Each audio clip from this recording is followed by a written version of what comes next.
Hello welcome back to our channel తుపాకీ filmy. So ఇప్పుడే తాజాగా మనకి దేవరా గ్లిమ్స్ అయితే రిలీజ్ అయ్యాయి. సో చూద్దాం, ఫస్ట్ ఎలా ఉందో చూసేసి తర్వాత చెప్పేద్దాం.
ఈ సముద్రం చేపల్ని కంటే కత్తుల్ని నెత్తుల్ని ఎక్కువ చూసి ఉండాలి. అందుకేనేమో దీన్ని ఎర్ర సముద్రం అంటారు.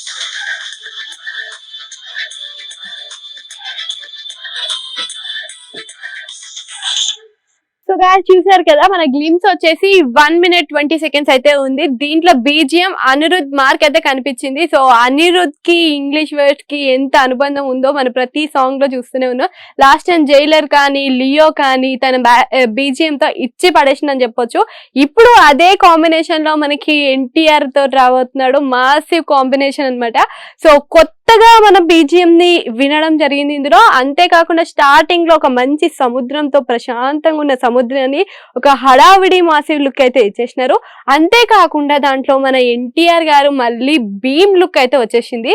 సో లాస్ట్ టైం నేను కొరటాల శివ మన ఏదైతే కొరటాల శివ ఆచార్య సినిమా ఏదైతే ఉందో అది చూసాము. దాంట్లో గ్రాఫిక్స్ గురించి అని అదని ఇదని ట్రోల్స్ చేసిన ప్రతి ఒక్కడికి మాత్రం ఈ సినిమాతో సమాధానం చెప్పేశాడు అనుకోవచ్చు. అంతేకాకుండా మనకి ఎర్ర సముద్రం రక్తంతో నింపేశాడండి. అది రక్తంతో నింపేసి ఎర్ర సముద్రం అని పేరు పెట్టేశాడు. సో దాంట్లో ఒక డైలాగ్ ఇచ్చాడు చూసారా, ఏంటి అంటే ఈ సముద్రంలో చేపలు ఓడలు కన్నా కూడా మనిషి రక్తం ఎక్కువ ఉందని చెప్పేసి. సో అది చూస్తుంటే ఆ సముద్రం ప్రశాంతమైన సముద్రంలో ఒక బీభత్సం అయితే క్రియేట్ చేశాడు. లాస్ట్ లో ఒక్కసారి తనకిచ్చిన బీజిఎం అయితే అదిరిపోయింది. సో ఇప్పుడు మనకి ఈ కాంబినేషన్ ఎలా ఉండబోతుందో కొరటాల శివ అండ్ మన ఎన్టీఆర్ గారి కాంబినేషన్, దాంతో పాటు అనిరుద్ధ్ బీజిఎం అబ్బా అదిరిపోయింది. సో నాకైతే పర్సనలీ నచ్చింది. మీకు కూడా నచ్చిందా లేదా అని కామెంట్ సెక్షన్ లో కామెంట్ చేయండి. ఇలాంటి మంచి మంచి ఫిల్మీ విశేషాల కోసం మన ఛానల్ ని సబ్స్క్రైబ్ చేసుకోండి.